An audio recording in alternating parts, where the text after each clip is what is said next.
everyone. Welcome to the Skiffy and Fanny Show's Torture Cinema. Even I couldn't find photographic subjects in the eternally reigning Hotman Koenig. No? Koenig. You gotta get the...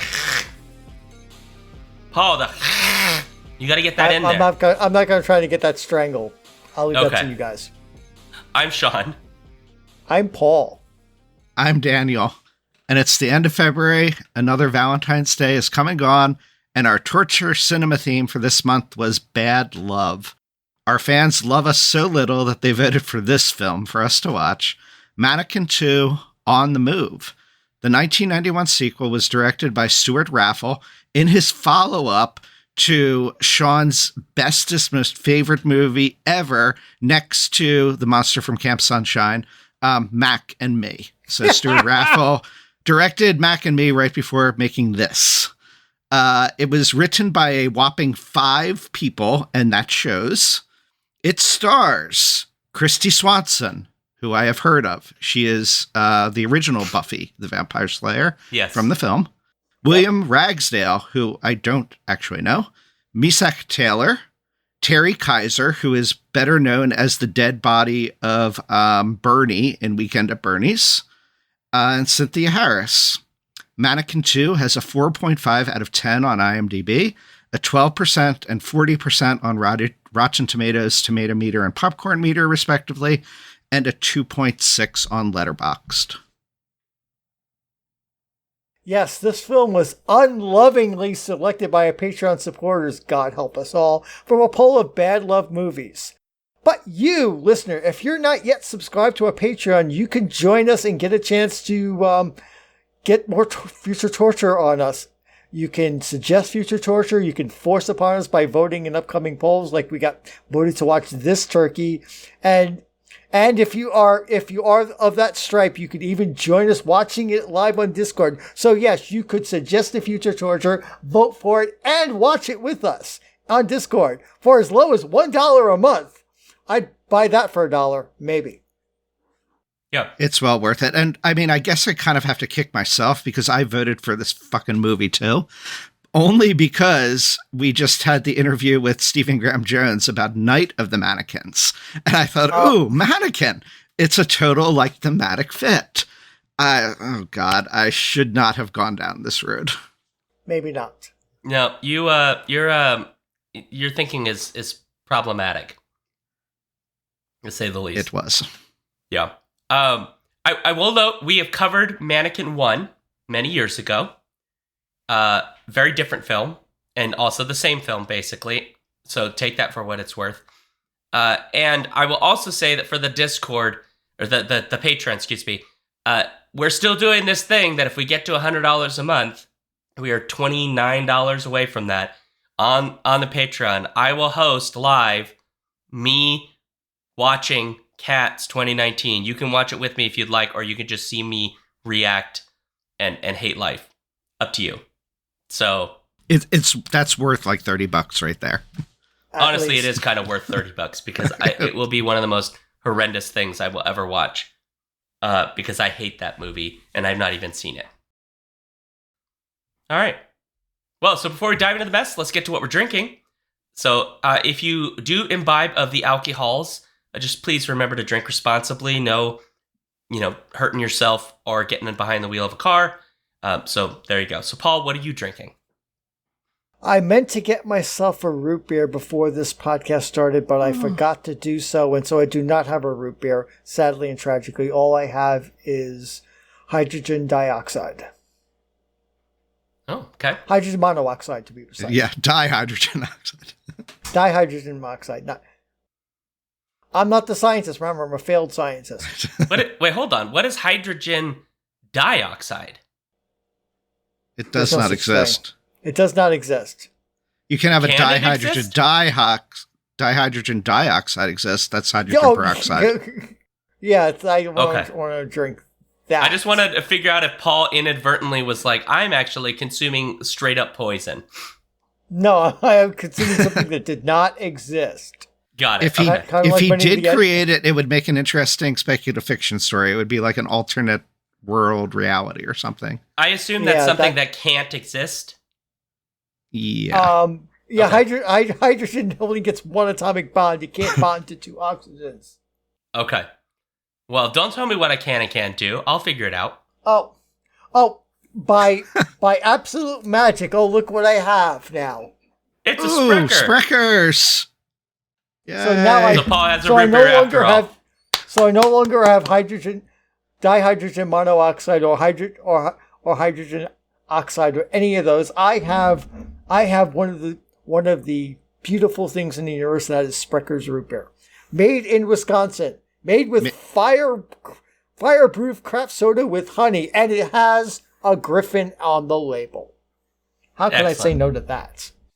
Sprecher should totally sponsor our podcast, because way back when I first heard this and Paul talking about Sprecker's root beer, I went out to find Sprecker's root beer, found it, drank it. It was like the greatest.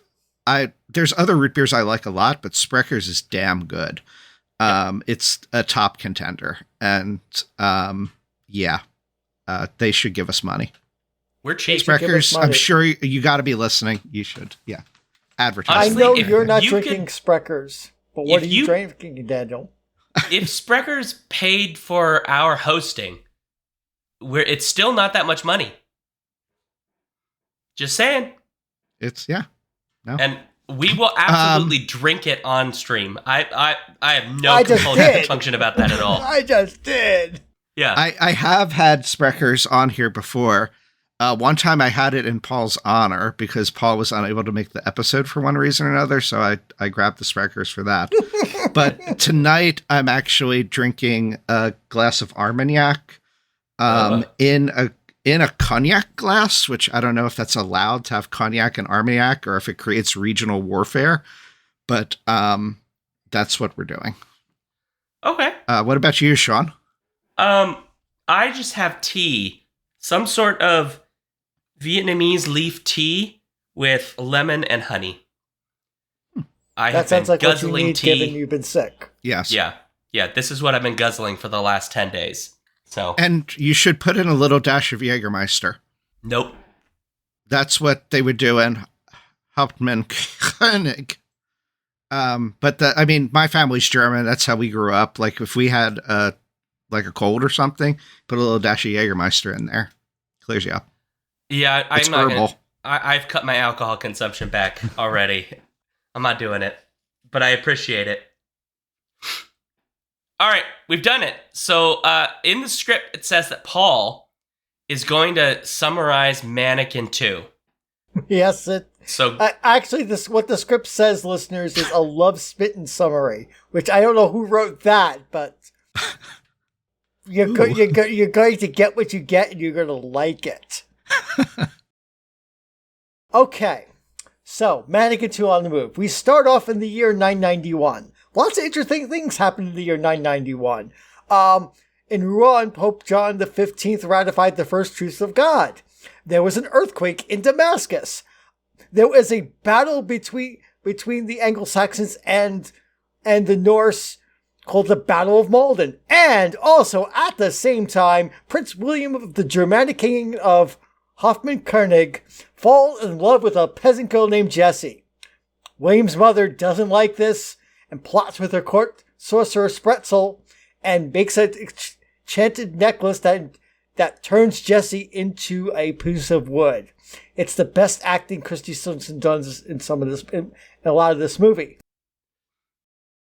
But at the same time, William curses back the kingdom and says that he will curse the kingdom for 1,000 years if the love of his life is cursed for 1,000 years by this wood, and so it just starts raining for the next 1,000 years in Hoffmann-König.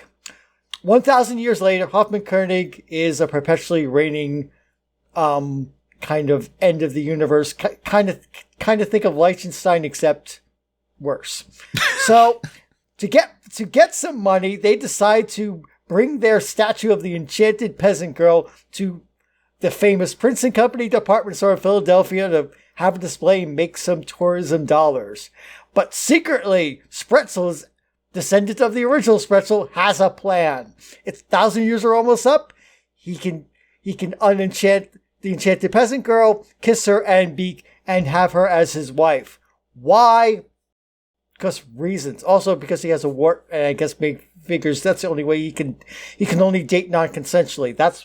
He also has 3 henchmen, Arnulf, Wolf, and Egon, who want to pump you up with sprockets. Also, there's an evil queen we don't see enough of. This movie has problems with plots and characters. Meanwhile, Jason Williamson, descendant of our Prince William, is going to start his first day on the job at Prince & Company. Now, listeners, remember Prince & Company is the fabulous department store from the first movie, Mannequin. So, by some twists and turns, he winds up working with Hollywood Montrose, the only crossover character from the first movie, and winds up in visual arts, and Hollywood Montrose is going to make the fabulous presentation of the Present Girl.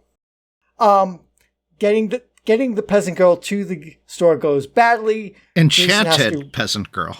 Enchanted peasant girl. Thank you. It goes badly.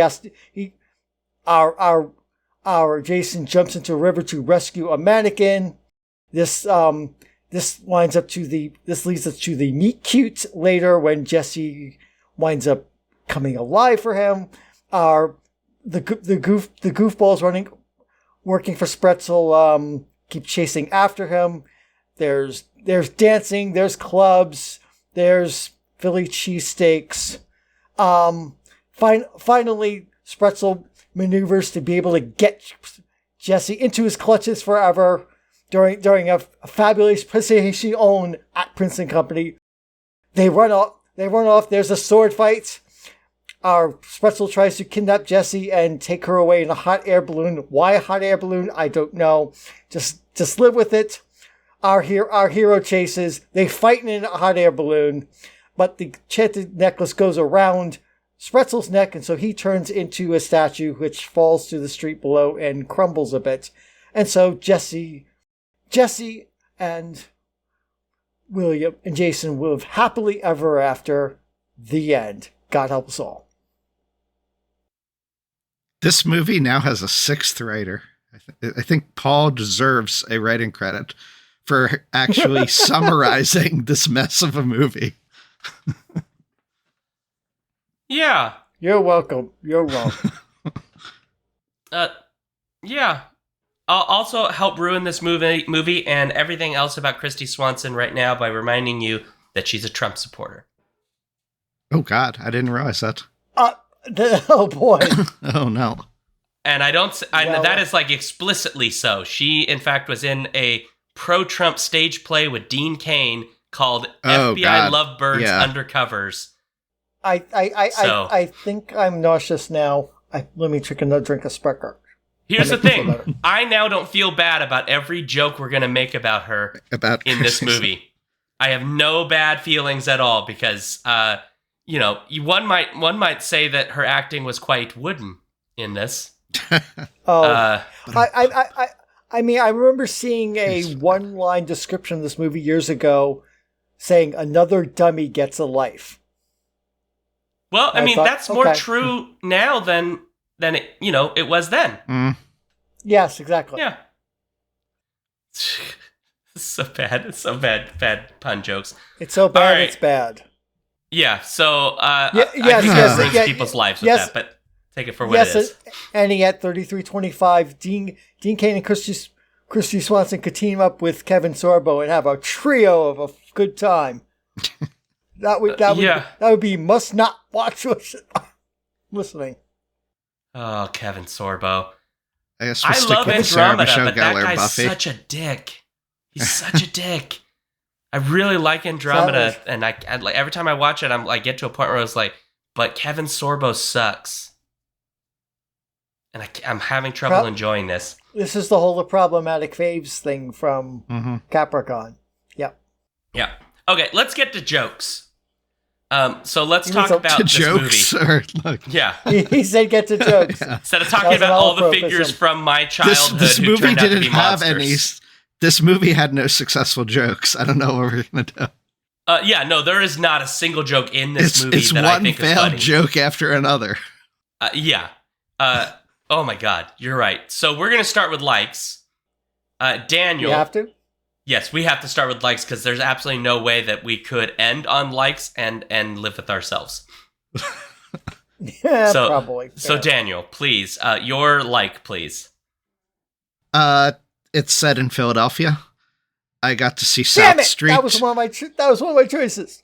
I grew up in the suburbs of Northeast Philly, and one of the things that my friends and I would do is we'd drive to South Street, and we'd sit on South Street and watch what we called the dope show of just watching people go by as they went about life on South Street. And there was lots of fun stuff on South Street, from the cheesesteaks that are in this movie to TLA Video was there and had fantastic videos that you get from all over the world and really eclectic stuff that you could rent.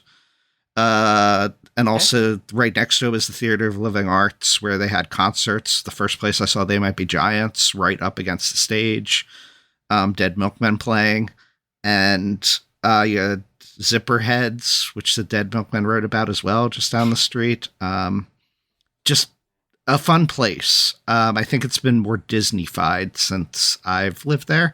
But in any case, this was during the time period. I would have been maybe in I guess it was in elementary school when this thing was filmed. But middle school by the time it was released. And it was cool seeing Philly. And it was awesome seeing Wanamaker's too, which is the actual name of the department store it was filmed in. Wanamaker's was a department store chain in the area. And so seeing the Wanamaker's, even though it was called Prince and Company or whatever it was called, was cool to see. So go Philly. Go Philly. Oh, you're really a Philly boy. He's a Philly boy. He's a Philly boy. I say water, right? Water ice. Water. Okay. It's a Northeast thing, Shaun. Just live with it. I'm not from the Northeast. I'm from the best state in the Union, so. We're a commonwealth, not a state. You're a state. Oh, stop with your word games. We're not a democracy. We're a constitutional representative democracy. Oh my God! I didn't see that coming. Like the most pedantic, stupid crap. Like, oh, we're not a state. We're a commonwealth. Yeah, you have states' rights, you turds. There's a difference. No, there's not. There's not. The federal government doesn't recognize it. The federal government doesn't recognize a lot of shit. Okay, that's neither here nor there. All right, so you've chosen Philly. Philly is your light. Is Paul giving a light like Paul? Yes, Paul would be next. Yes, I mean, my major thing was going to be Philadelphia, but I've been stepped on. One does what one must in this movie, so I'm going to pivot instead to the closing credits song. Nothing's going to stop us now. The same one from Starship. By Starship, yes. Fair, yep. It is possibly one of the only other redeeming things about this movie is the fact that they must have spent a lot of money to Journey to get the right stab that song as the theme song for the over the ending credits.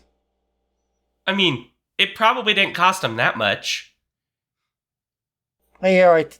Yeah, Journey was on the downward slope at that No. point, This is Starship, not Journey. This is Starship. Yeah, it's Starship. Well, I'm mixing up my music. They're not that expensive, trust me.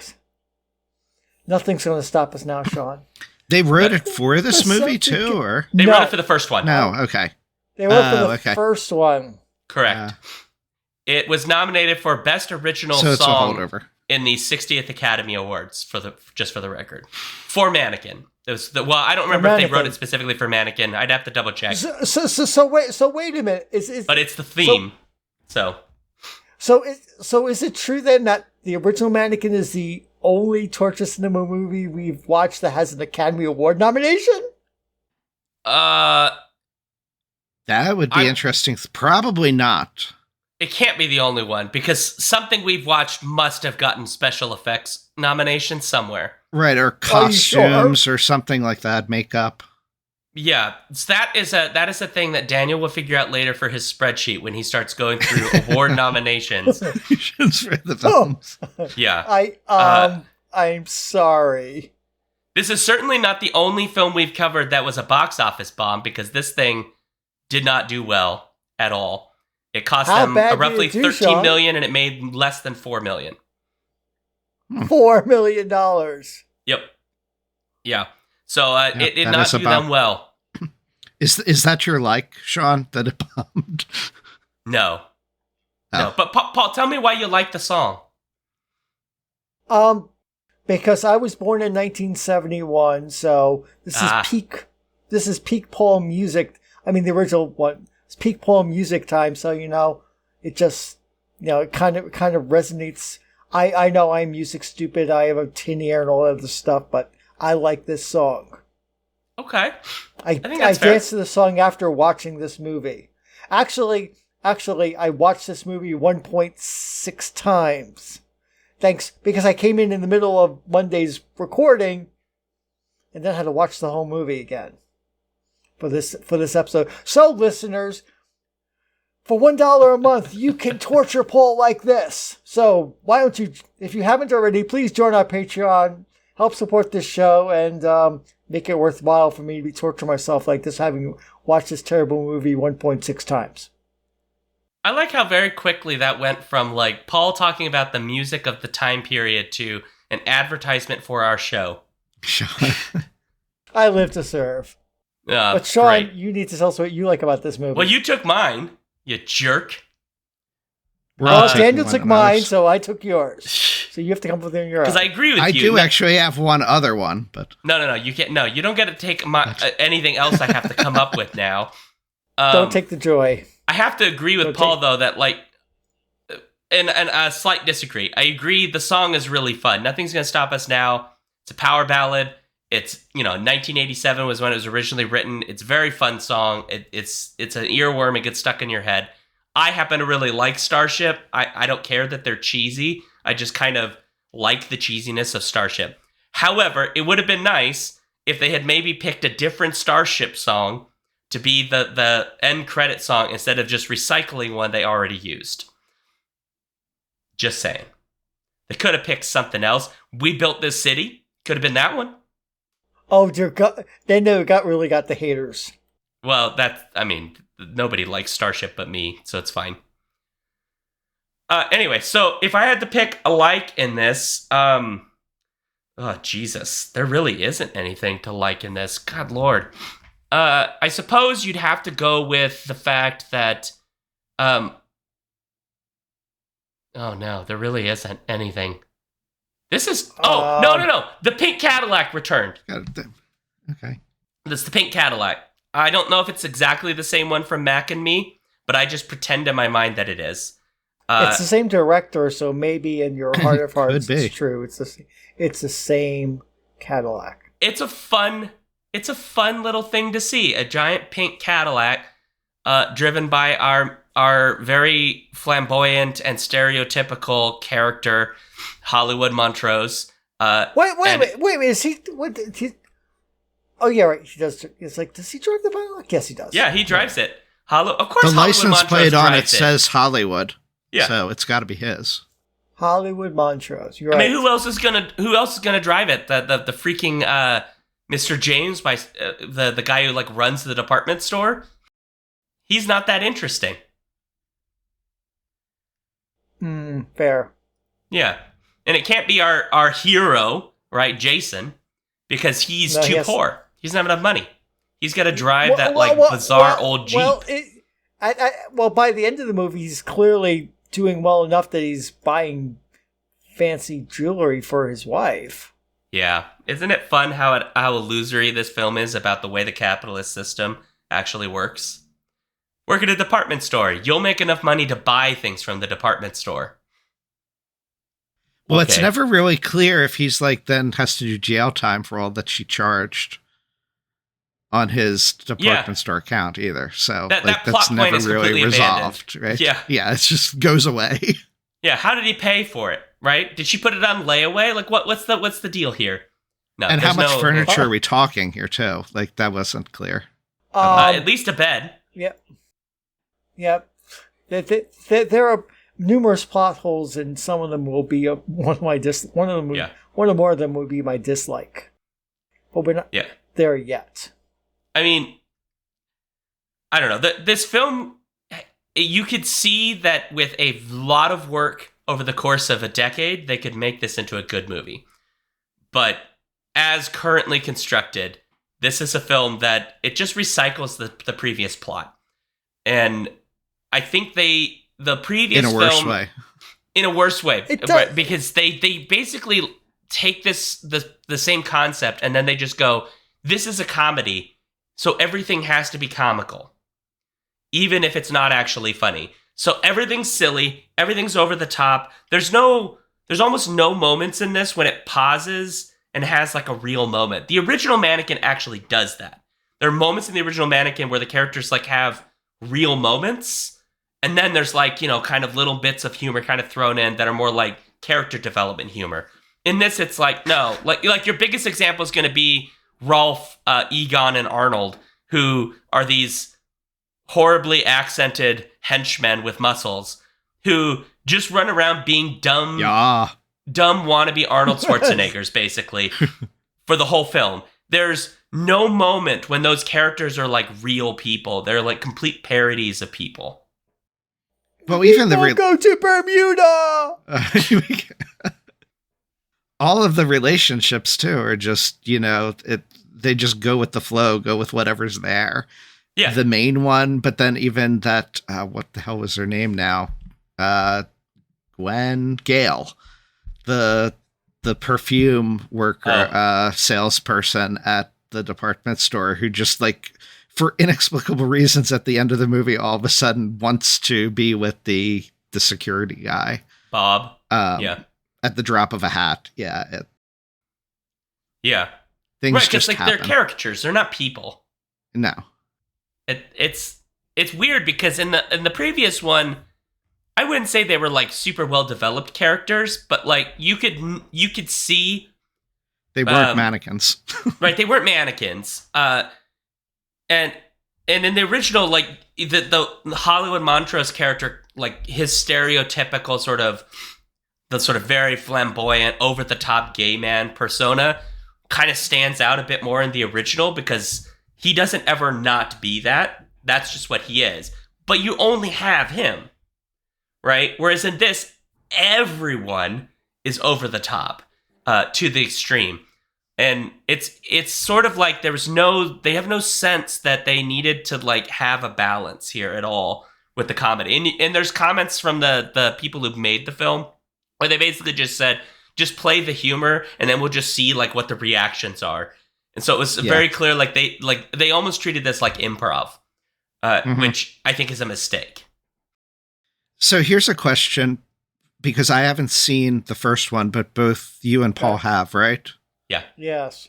So the lead male character in this, he was actually somewhat of a like for me because I liked how he was kind of snarky. And a lot of the times in the movie, he seemed to be acting in a way like, why the hell am I doing this movie?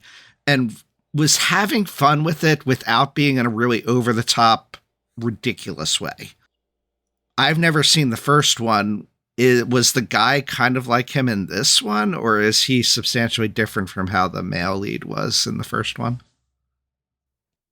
I seem to recall him being a little more normal, frankly.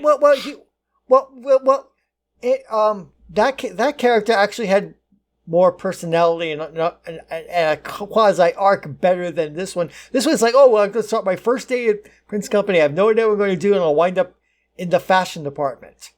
In the meantime, Jonathan, that's the character in the first movie, he's a sculptor. He wants to be an artist, and he can't keep a job as a result, and so winds up at Prince and Company by accident because he saves the owner's life, and so winds up getting a job and winds up getting hooked up with Hollywood and stuff. So Jonathan has 1,000% more character arc and development than William here, who seems to be Jason. Like Jason Williamson. Jason Williams, the prince. You don't even know his name. Prince William it was the guy in 991. That's why I keep thinking. but I mean, also played by the same actor. But yeah, so Jason is a tissue paper compared to Jonathan. So yeah, and that really comes across. I found him a more enjoyable tissue paper though in this compared to any other character, I would say. That's fine. But that's a low bar. I mean, he loves his mom, but he wants to live on his own. He wants to make his mark. It's a classic going off to the big city sort of tale. But can you tell me what he likes? Being a slob? No, not remotely. Or what attracts him to Christy Swanson's character, Jesse? Right. I have no clue. I just love how he's snarky and doesn't seem to want to be in this movie. That's all. Because I totally relate to that. In a certain weird way, this whole movie is a weird reincarnation romance. If you think about it. I mean, Jason is the descendant of William and our dummy thinks he is William and treats him as such, which is like. And of course, Jason the First has no idea as he has to grow into the role of being the dummy's betrothed. Basically, are you betrothed? It's so bizarrely weird. And okay, now I'm going to kvetch more. So, and there's subplots that go nowhere in this movie. I know. We kind of went into dislike mesh. So let us for example take our the head of this department store, Mr. James. Mr. James has these sycophants writing down his every word. He tries to be the one straight man in this whole movie and it can't manage it.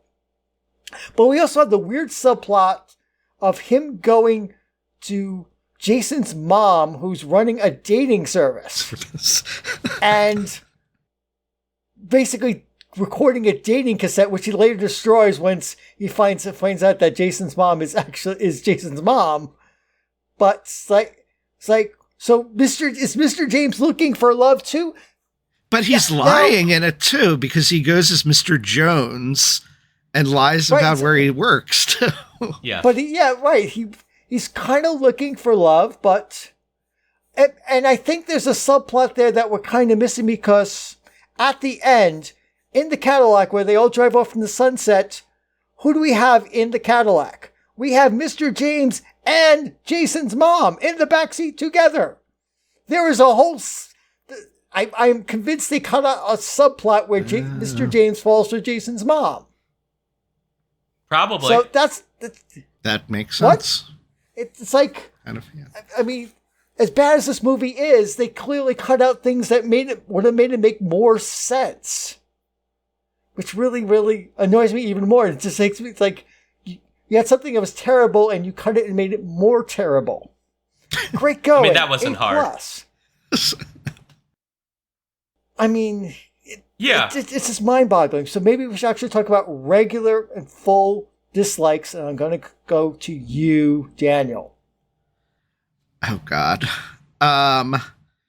The German henchman characters with their very bad accents and the very bad accent of the Count drove me nuts throughout it. So that was a dislike. The general over-the-topness of all of them, none of it worked in terms of comedy. And I know this is a very general dislike, but I don't know how else to really frame it. The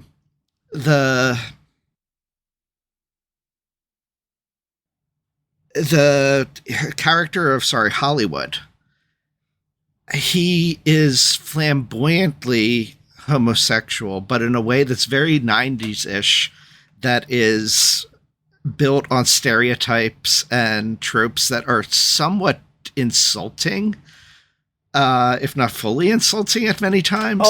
Definitely. And so, I know that's a 80s and 90s thing, but when everything else in the movie was going down that same route, it just exacerbated it to no end to me. And then him being the butch Marine officer that he was pretending to be then later, compared to the same actor playing the bouncer in a very different type of a role. And then in addition, there were plenty of other characters where they kind of amped up the sort of effeminate presentation in it that implied that there were multiple characters kind of presented this way. So that over-the-top nature bugged the heck out of me for the entire movie. And I remember reading an interview. I found an interview with the actor who played Mr. James. Is that it? Because Mr. Jones was the alias he gave, I think. Right. And he said he had fun making the movie and he loved the comedy in it, but he understood it wasn't for everybody.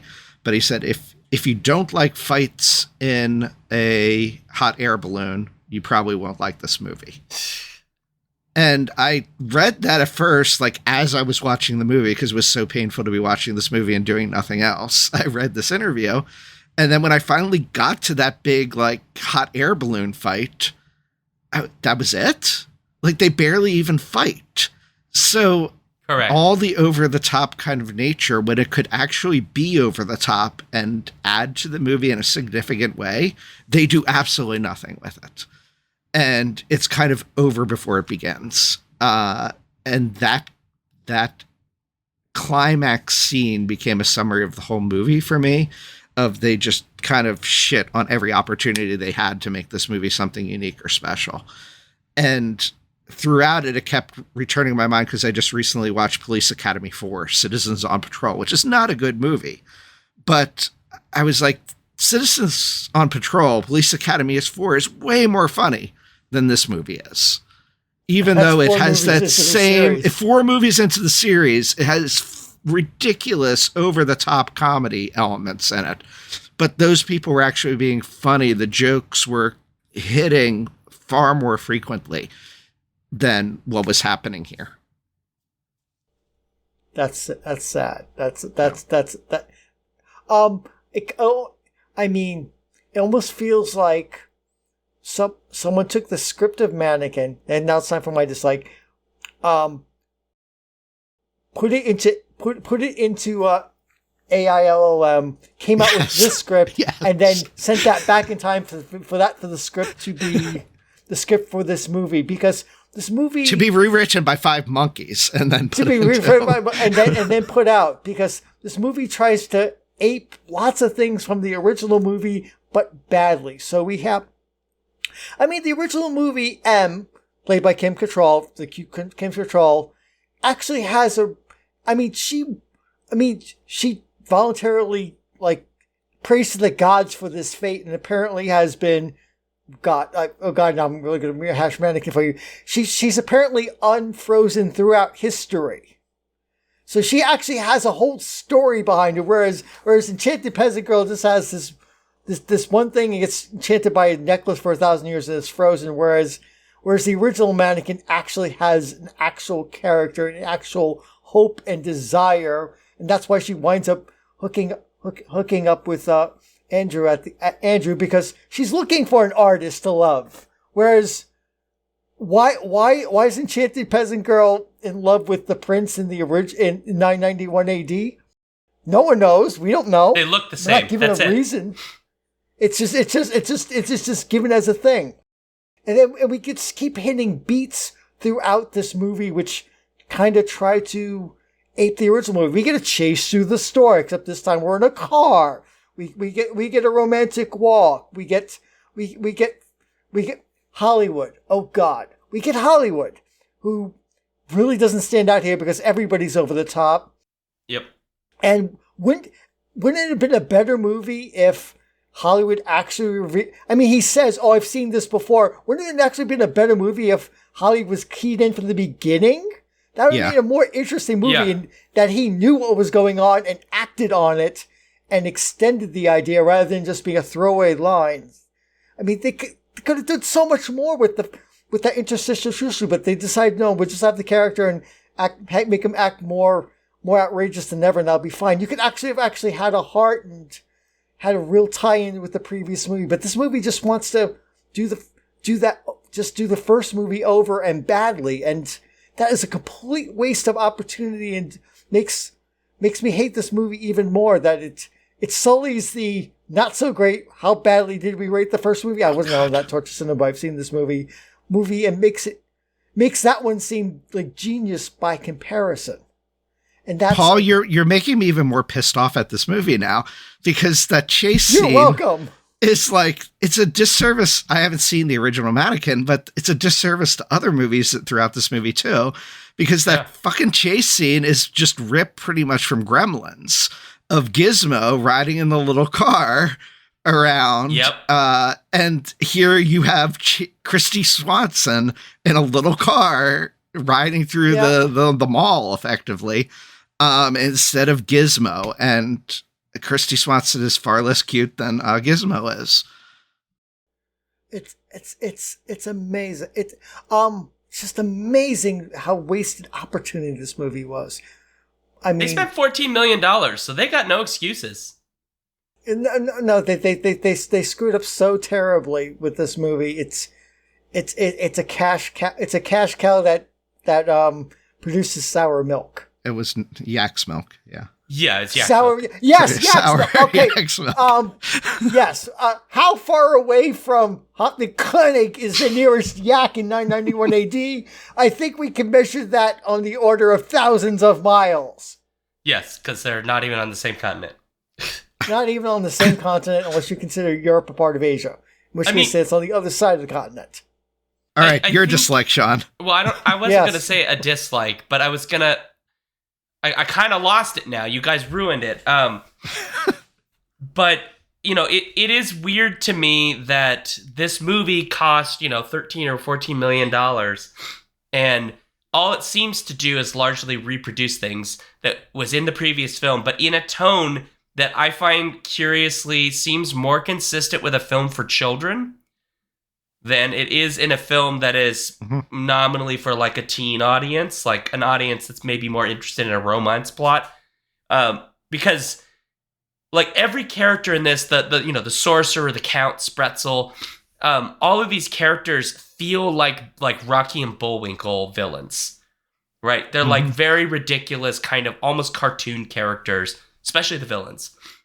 And it's so weird that that's the tone they went for, because there's no clever lines about their characters, right? They're the kinds of jokes they're telling are jokes that I could see maybe a child finding funny if put in a plot for children. But as is, they're jokes that are meant to hit a slightly older audience, and they come across as they just fall flat. Like the like weird German characters running around with their muscles and like constantly having their nipples out. Like, that they're supposed to be these funny characters, like, oh, look how stupid they are, and like their funny accents, and like they're so like silly, and they really want to go to Bermuda. But every time they talk, it's like having an ice pick shoved through your ears. It's a painful experience. And Spretzel is like this cartoony villain who I think we're supposed to find like a funny villain because he says things that are kind of ridiculous and stupid. But every time he talks, the only joke there seems to be is the joke about his weird, they call it a wart, even though it's obviously a mole with that long hair that sticks out of it, which they never go back to, right? It's like the one time they do the joke, and then there's like one half callback later on, but there's nothing really done about it. And then his other joke is just anytime the department store manager, someone around him says a negative thing about Spretzel, and Spretzel's like, what did he say? And then the department manager like says like a nice thing to him, and he goes, oh, that's okay. That's the joke. Yeah, that's it. That's a joke. And meanwhile, the sort of machinations of this character are really slimy and really kind of icky and disgusting, and it makes no sense. He's not comic at all, right? So, how does he think true love's supposed to work? I mean, to be fair, this film doesn't understand what true love is either, because she's just in love with Jason Williamson because he looks like her former beau, right? But he is an ancestor, right? So he is of Bavarian heritage. So it's the reincarnation romance. Like, oh yes, and what about this queen? So this queen clearly that plot point. Yeah, it is a plot point that goes nowhere. Yep. Oh, I lied. There is one funny thing in the whole movie. What's that, Sean? That is when Spretzel gets turned into a mannequin and falls from the balloon and smashes into the ground in a bunch of pieces. And the little German Wolf and Randolph, or whatever their dumb names are like, oh, we gotta protect him because we won't get to go to Bermuda. And then a street sweeper comes by and sweeps him up and then continues down the road, and that ends with them running after it. That I actually found clearly funny. They clearly catch it because they put together the statue of Spretzel at the end. But that is some just desserts for Spretzel. I actually did laugh at that point because I thought there's no way in hell Philadelphia has a street sweeper. In that time period. That was my laugh at that. That's fine. Philadelphia, we don't clean the streets. No, of course not. No. So my dislike. I actually hate this whole movie. This is a horrible movie. Look, I would say that I really dislike this entire film's romance plot because it makes absolutely no sense whatsoever. She falls in love with him seemingly because he looks like her former beau. And I guess he's in love with her because she's a hot girl. That's basically it. The Count wants her for himself. I don't exactly know why, other than she's a hot girl. Because he doesn't. Well, he gets the jewels, the jewels or whatever, the royal jewels that he's stolen. But again, I don't know why he needs her because he's already stolen the royal jewels. So why doesn't he just go to Bermuda? What? Because he wants the girl too, and it's not really explained why. Because back in 991, Spretzel's ancestor curses the now enchanted peasant girl, and that goes on. Yeah, see, he could just steal the jewels and go to Bermuda and be done with it. Why does he need the enchanted peasant girl? Why did he need to wait this long? Why couldn't he just go meet some women? He seems to think that his ancestor wanted her and couldn't have her for some reason too. But that's not written into the. That's not in the plot. And also, at the time, I don't know why the guy couldn't have had her. As a sorcerer, he has power. She had absolutely no power in the time period. So none of it makes sense. It makes none. Jason, I do sort of see his attraction to her. He seems to like her sort of whimsical naivete and she's fascinated and excited about everything in the modern world. I except get televisions. that. I don't think, except television, she doesn't want to be trapped in the box. Yeah. But I think he likes her sort of innocence and her whimsy. So it's not just a physical thing, but there is sort of that problematic that really what's attracting to her is that he gets to be the Prince Charming of protecting her and saving her from situations. And she comes home with him. Yeah. And sleeps in his bed. Yes. Yeah. And it was wonderful. Okay. There's another joke that was actually funny. When she's talking to the lady from the jewelry section, or perfume section or whatever. Perfume section. Yeah, and they think they're saying very different things at that moment, right? As she says oh yeah, I slept at his house and everything. And he was like, well, how was he? And he was like, it was wonderful. She says a bunch of things about how great he was, right? I like the joke because it's being read on two different levels. So it's actually one of the handful of moments in this when someone thought for 2 seconds. I thought that was funny. To be clear, on a scale from 1 to 10 funny, it's a 3. But yeah, but given how terrible the rest of the movie is, it's a peak. The fact that there are a couple moments that stand out in this movie is a problem, though, because there should be more humorous stuff throughout. Yeah. I mean, standing Dude, up Where's for My Car good is funnier things, than this. Sending up for good things, yes, not for. I mean, there's things that don't land. She buys all the furniture, but we never see the furniture. No, we do. The whole scene you where see the she bed. gets it. Oh, right. That's where we see the bed. She gets some more clothes, but that's supposed to ape the whole modeling scene in Mannequin. But yeah, it's just not enough. It's not. It's a Chat GPT LLM remake of Mannequin. Well, it seems like also the way it is written by people that wrote a plot but didn't want to think about the implications of that plot at all. Because, like, how quickly does she go from being, like, peasant girl from the 900s to modern woman wearing miniskirts? Well, also, as though there'd be no conversation here about, like, what would be appropriate garb to wear, right? Or the fact that she's sleeping in a dude's house she's just met. Which absolutely would not have been okay in 991 AD. No, yeah, it's it. No. You were saying, well, Daniel? You don't know about the culture of Hauptkönig. But, okay, fair enough. Probably not. But I mean, even that 991, I was pissed off at the movie from the very beginning. Because here we are, it's supposedly this period, and she pops out of this like cottage in this rural setting in these perfect clothes with makeup on. Yeah. And I'm thinking, like, what the fuck is this?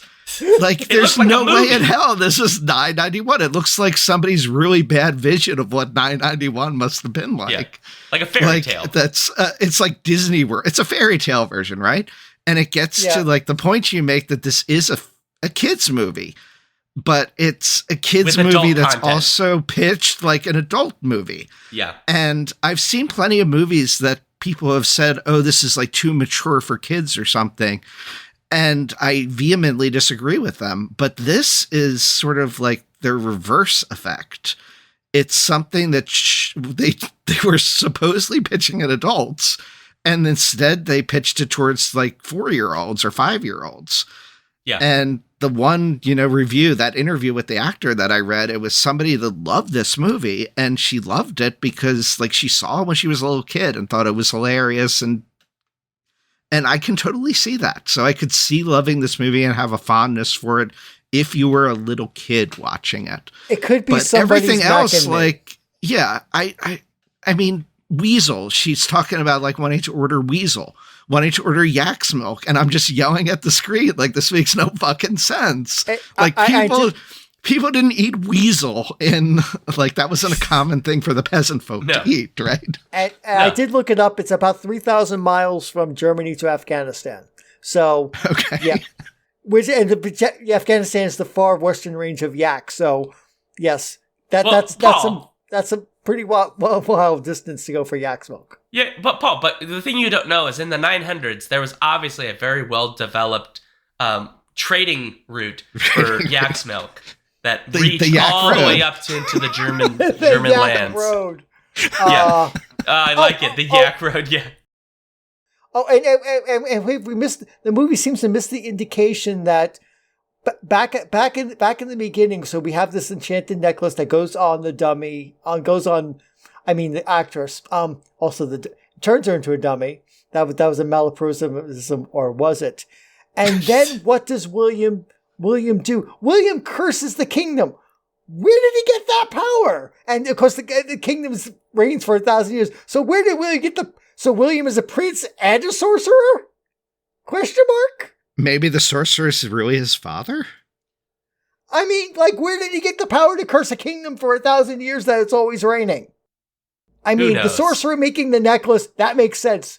Where did William... I mean, is this like Nine Princes in Amber? This is like his death curse and manifested curse upon the land?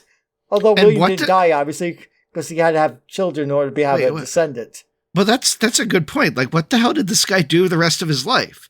He cursed the land. It starts raining. Like, why didn't he take the fucking necklace off the girl, right?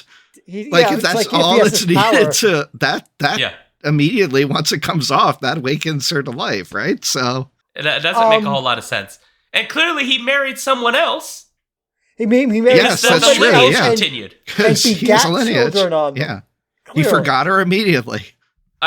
Right. Well, I mean, weirdly enough, confirming the mother's whole point in the beginning of like, you don't need to be with this peasant girl. It turns out that what really needed to happen is she needed to be frozen for 1,000 years to the year 1991 so that she can meet a modern man. And that's, I guess, I don't know. She needed some feminism in her life. Which she never really gets. Oh, God, no. This film is not going to give her any feminism. Are you kidding me? I mean, the original Mannequin at least has a nod to Emmy wanting to have a life of her own and doing what she wants. Whereas this movie just doesn't get that far. Does she want anything other than just being married? I mean, yeah, she wants to be creative and stuff. No. Remember? In this one. In this one. Oh, in this one? Oh, God, yes. No, all she wants to do is marry her prince. That's all she wants. Yeah. That's her entire personality. I mean, and women motivation. in this whole film largely don't do anything but pine after men. That's the job of the mother. Or involved. Yeah. The mother's running a dating service. Julie, the cosmetic person, is... Well, first, Gail. Thank you. Like Julie. Yeah, Julie. Gail, first of all, has eyes for Jason, and then winds up with the security guard who has eyes for her because the security guard looks tough, ? And of course, Hollywood is also pining after a few good men.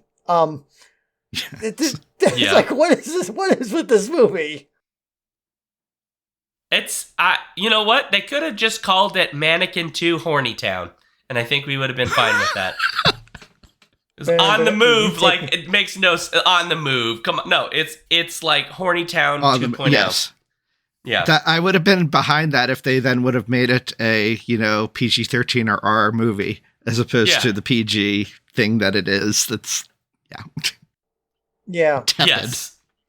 And of course, half of the jokes would just be the three German guys constantly taking their shirts off.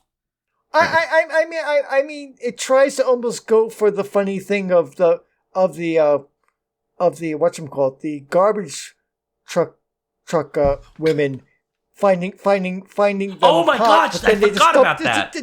And then they just dump them in the garbage. Like, I thought you, like, what are you doing? I thought you actually gonna have sexy times with the guys.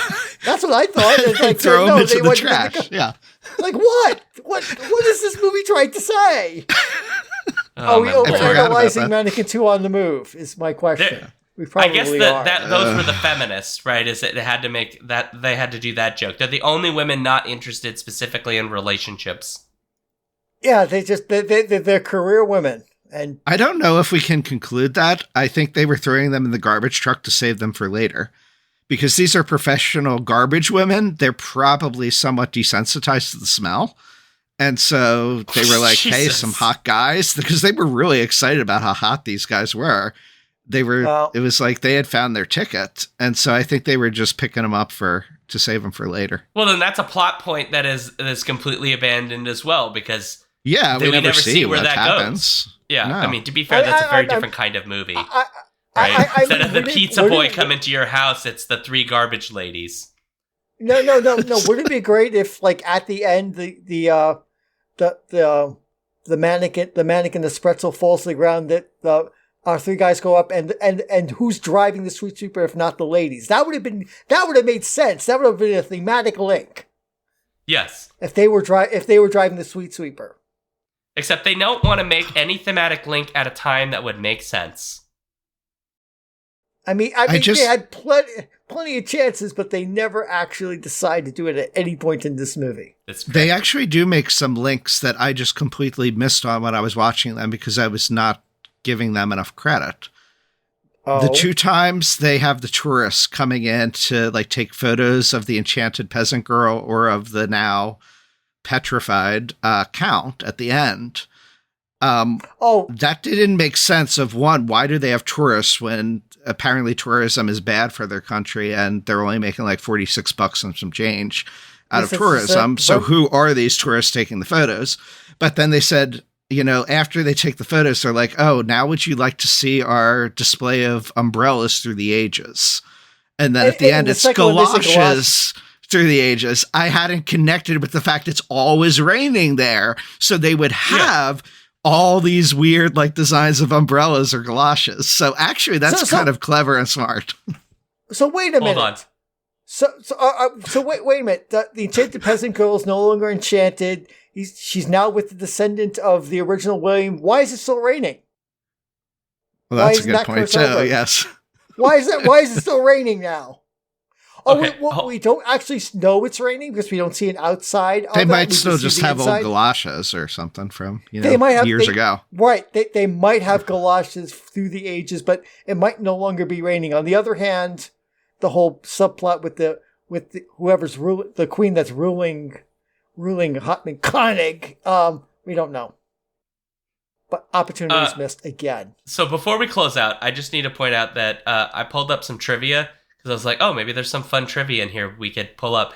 And it turns out that the pink convertible is in fact the same one from Mac and Me. Mac and Me. Well, that's director's prerogative. It's got to be the director's car, yeah. Yeah. And that makes me happy in ways I cannot express. Because now Mac and Me Shaun is has an another American tour de force. Now It's an American treasure, right? Absolutely.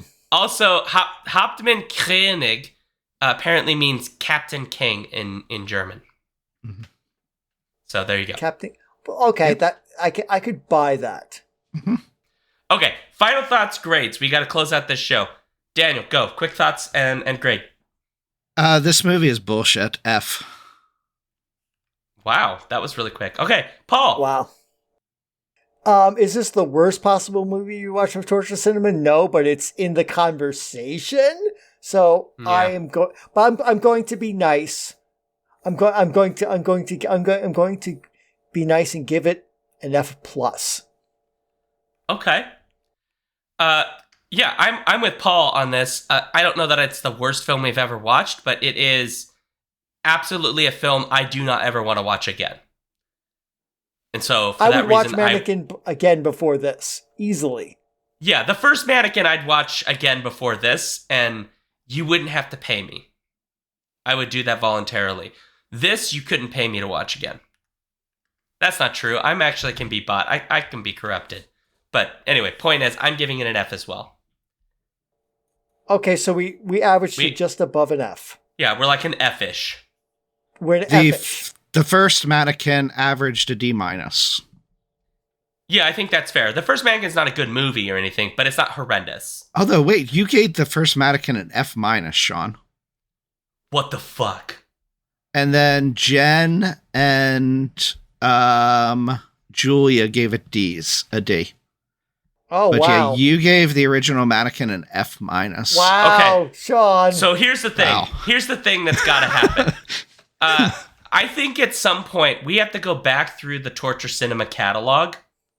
All of us. I don't necessarily think we need to do podcasts for it per se. Right, yeah. Or maybe do like a podcast about multiples where we rewatch all of the films and everybody regrades. Because I think talk something about ones that we decide to completely reevaluate or something. Yes, and the reason for that is really simple. I think when we started this, we watched movies that were listed as bad movies, right? They had bad scores, and so we came in expecting them to be bad. But we've done over 100 plus of these now. We're closing in on 200 of them, right? At this point, we've seen enough movies that are bad, but we would go, they're really not horrible bad. They're just not good movies. And then we've seen films where we're like, okay, these are legitimately like total garbage fests, right? I think we need to do some like grade norming, basically.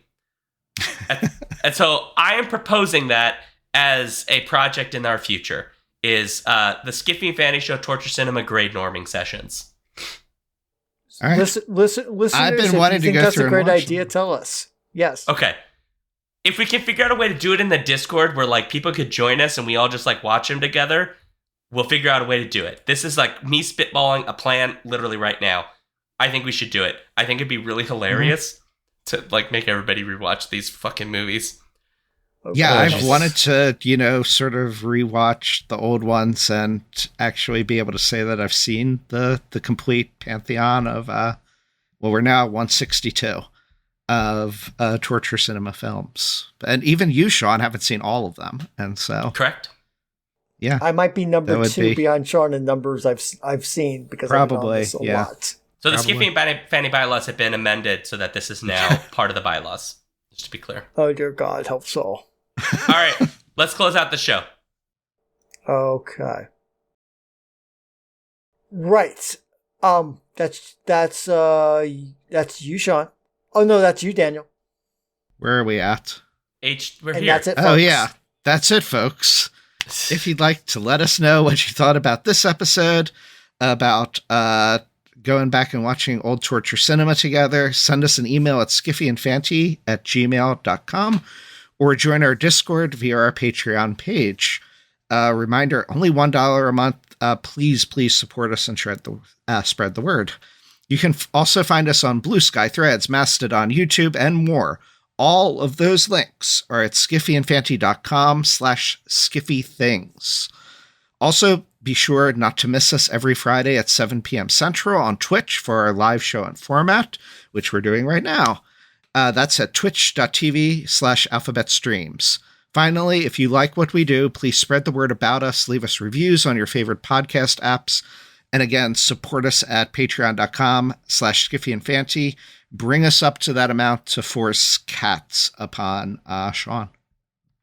So we want to thank all our Patreon supporters. So if you want to be on this list, folks, you know what, and you're not a Patreon supporter, make with the clicky, give us some denarii, and you can be thanked along with even just one denarii, and you can be thanked along with our Patreon supporters, including Andrea the Alluring, Cameron the Chthonic, Carolyn the Benevolent, Carrie the Divine, Krista Candescent, Dan the Transient, Daniel the Cultured, David the Debonair, JC the Jocular, Jeff the Gracious, Joseph the Jovial, Juan the Junctional, KB the Kind, Karen the Kickass, Kat the Kinematic, Matt the Magnificent, Paul the Pious, Phoebe the Eloquent, Robert the Riveting, Robin the Bold, Ryan the Resilient, Sarah A. the Sensational, Sarah E. the Sublime, Sarah O. the Rapturous.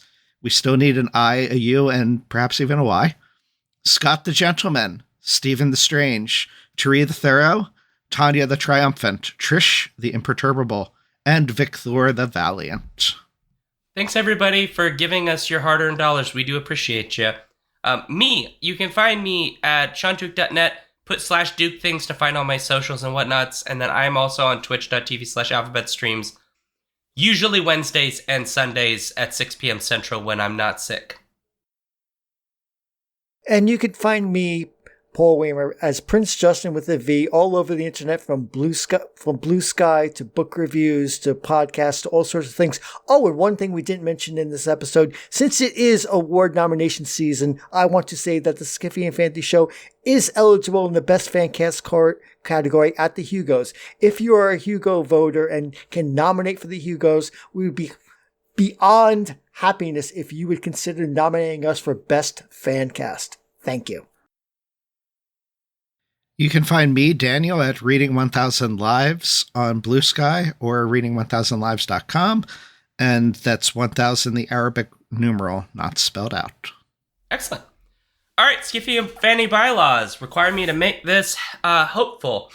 And I will just say that if you need some joy in your life at the moment, you can watch the women's figure skating stuff that just happened at the Olympics. I will say that all of them are incredibly joyful. The Alyssa Liu ones are especially joyful. She's very fun to watch. Yeah, she's very fun to watch. She just looks like she's having a blast. And then, I don't know, you could go onto YouTube and search for Faith in Humanity compilations and just see videos of people doing, like, nice things for people and being not terrible. And it might remind you that there are more good people on this planet than there are bad ones. The bad ones are just really loud. So on that note, hopeful ending, and see. And see.